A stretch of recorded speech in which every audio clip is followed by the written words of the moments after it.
Hey everybody, this is Gregory from Dapp University. So welcome back to this multi-part tutorial series where I'm showing you how to build a real-world crowd sale that can be used to raise real-world funds in an ICO on the main Ethereum network. In the last video, I showed you how to build a whitelisted crowd sale, and in this video, I'm going to show you how to build a crowd sale with a goal.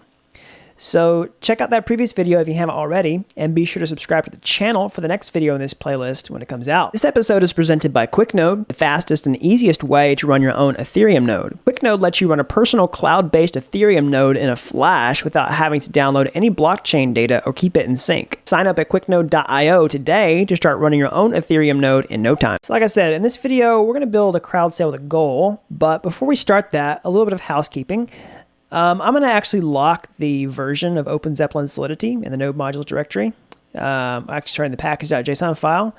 So I'm going to go in here and actually find OpenZeppelin Solidity and lock the version at 1.10.0. I'm going to remove the caret because I want to use this specific version.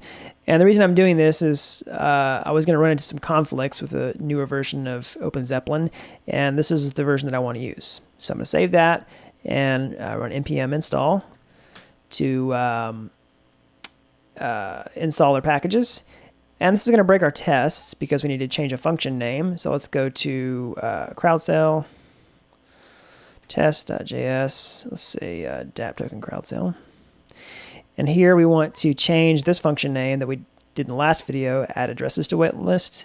Let's say add many to whitelist. And that's the old name. So let's say npm, let's try to run our tests. Let's actually start Ganache first. And we'll try to say this. Make sure the tests still pass. All right, they pass. So now that we've taken care of that bit of housekeeping, the next thing we want to do is go to our crowd sale. And we want to make this a crowd sale that has a goal. So we'll do that with the Refundable Crowdsale contract. And this is a contract provided by OpenZeppelin that basically says it's going to take a new constructor argument. It's going to be a goal. It's going to be amount of way.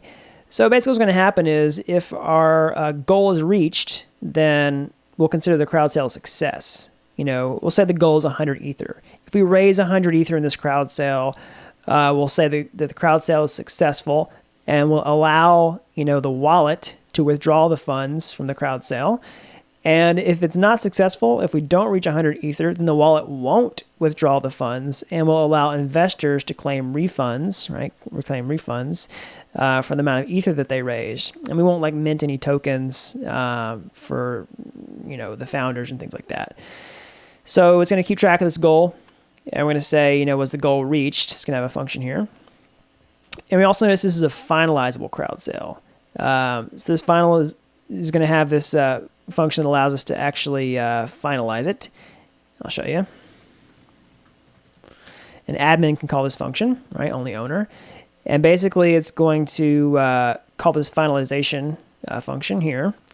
And Refundable Crowdsale implements that. And it says basically if the goal is reached, we're going to close this vault. And if it's not reached, we're going to enable refunds.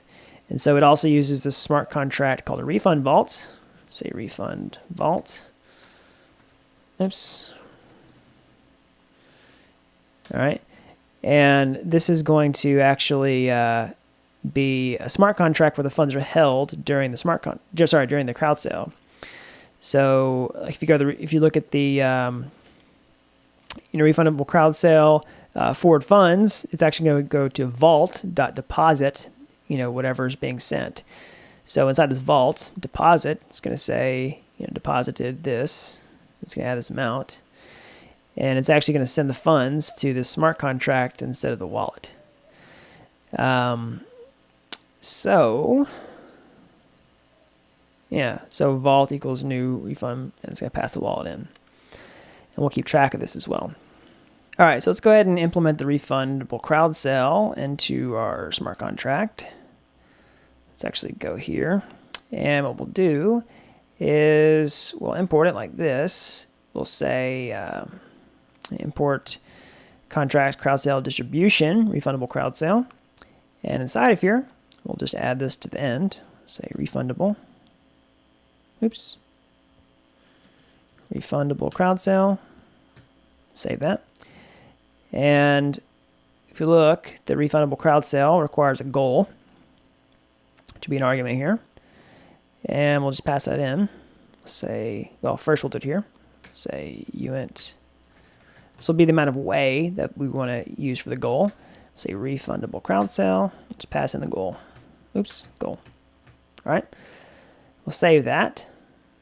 And also inside of this constructor, we want to make, since this is a capped Crowdsale as well, we want to make sure that the cap is less than the goal. So we'll say require. Oops. We'll say goal. So less than or equal to the cap. So we don't want to create a goal that's greater than the cap. That wouldn't make sense. Because then we can never reach the goal, and we basically have a self-defeating Crowdsale. So we don't want that to happen. All right, so we'll save that. And yeah, and so like this kind of stuff is so important. Like this is how you could do everything right when you're building a Crowdsale, and then forget to do this, and then you'd have something deployed permanently to the blockchain that like won't work at all. It won't work. Like you'd never be able to get your ether if you accidentally created a goal that was greater than your cap.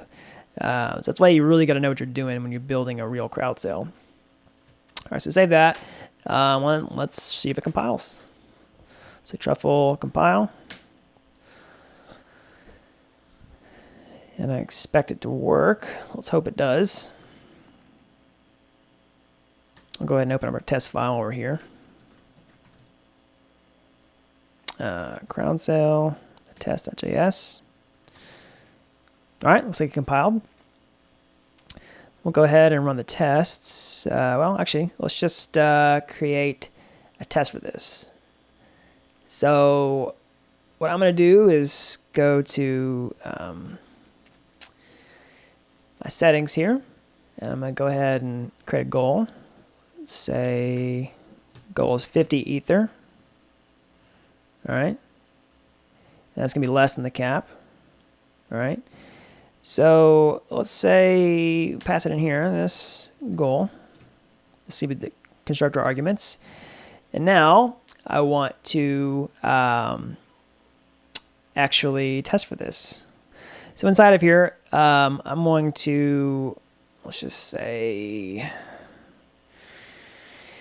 below whitelisted Crowdsale, let's describe a refundable Crowdsale. All right, let's say function. And we'll add some examples here. And I'm actually going to do a before each function here, sync function. And I'm going to say wait this dot Crowdsale by tokens. I'm going to pass it the investor one. This will be oops. We'll say from investor one. Let's say value is equal to ether one, so it'll be a valid contribution. All right. That's what we'll do. We'll just we're just going to make a contribution before we write this example. And basically, what we want to check is that like, let's say during Crowdsale. We'll pass this function as well. We'll say it prevents the investor from claiming refund. All right.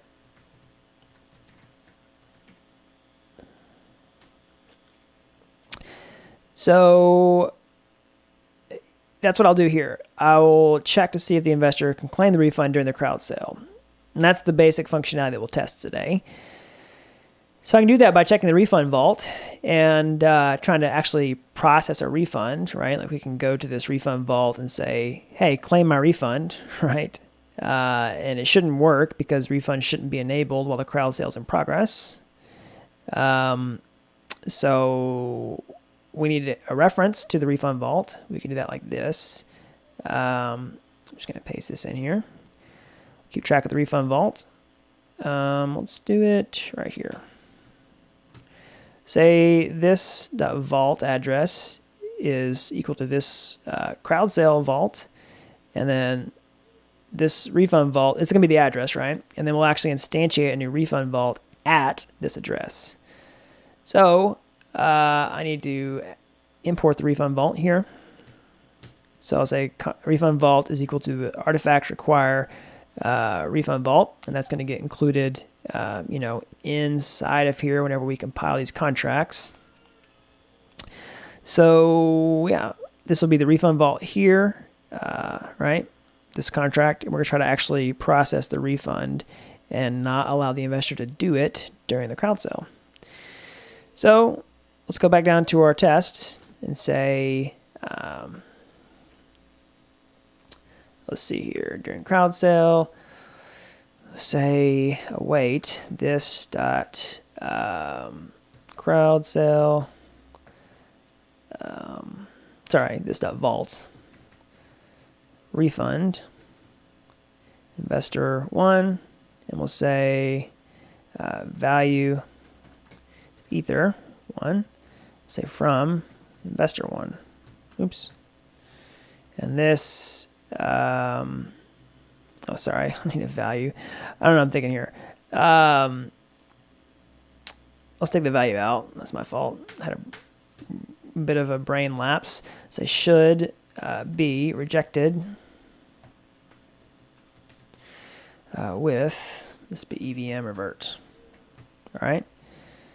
So let's just run this. Oops, sorry, I don't want to compile. Actually run the test. All right, and it passes. So that's how we add the refundable crowd sale with the goal to this particular crowd sale contract. Now, there's several other things we actually want to test as far as this refundable crowd sale goes. We want to test some particular behavior that's going to happen whenever we finalize the crowd sale. Like we actually want investors to be able to transfer tokens. We want to make sure that the funds are going to the right places and things like that.